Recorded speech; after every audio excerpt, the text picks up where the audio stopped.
Hello everyone, welcome to the HardReset channel, and today I'll tell you about the blinking white pixel that appears on the iPhone 16e while making a call.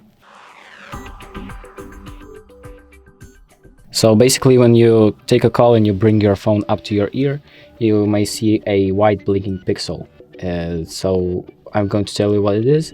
It's basically a proximity sensor in your phone that basically gets activated when you bring your phone up to your ear, so the screen can be turned off and you don't accidentally press like the hang up button or any other button with your cheek.